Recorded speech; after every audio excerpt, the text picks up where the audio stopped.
Li toca respondre a aquesta interpel·lació última d'aquest ple a Josep Lluís Carod Rovira. Jo estava perfectament convençut que quan el senyor diputat es referia que avui era un dia adequat per parlar de política lingüística i de la funció de la llengua i del paper de la llengua en una societat que necessita progressivament ser cohesionada, estava convençut que es referiria a les declaracions que un destacat dirigent del seu grup parlamentari ha fet en matèria de política lingüística en relació al president de la Generalitat. Deixi'm dir-li que amb actituds sectàries, demagògiques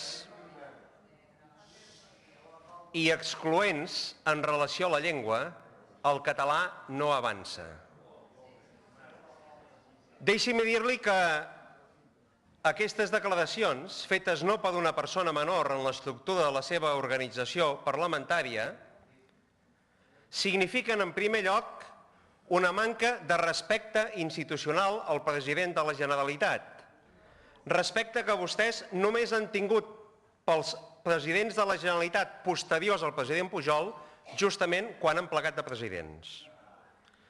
En segon lloc, és un factor clar de dissuasió i desencoratjador cap a tots els no catalanoparlants que han fet l'esforç lliurement, civilment, democràticament, voluntàriament d'incorporar-se a la societat catalana.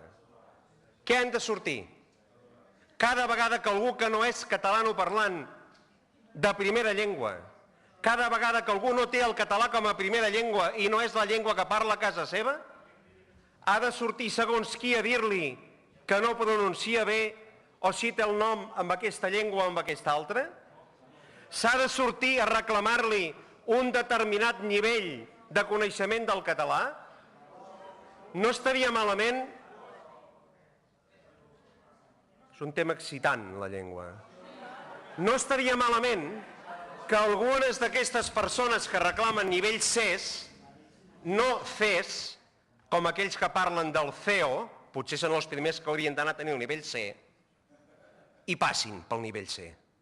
Com volen que algú s'apunti a una llengua que no és la seva, si cada vegada que fan el fas per parlar-la, hi ha qui els retreu que no tenen el pedigrí fonètic de l'autenticitat.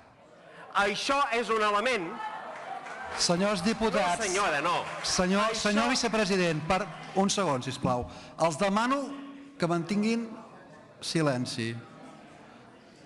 Això... Senyor vicepresident, un segon.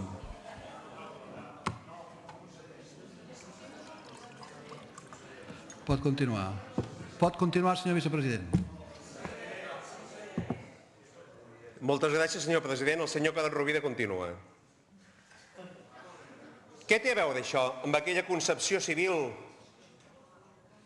feta pública, socialitzada pel mateix president Pujol, en la millor tradició democràtica de l'Assemblea de Catalunya, que és català qui viu, treballa a Catalunya i en vol ser i fa el gest civil i voluntari d'aprendre la llengua? No som conscients que segons quins passos fem estem convertint en antipàtica la llengua i en desagradable el seu ús?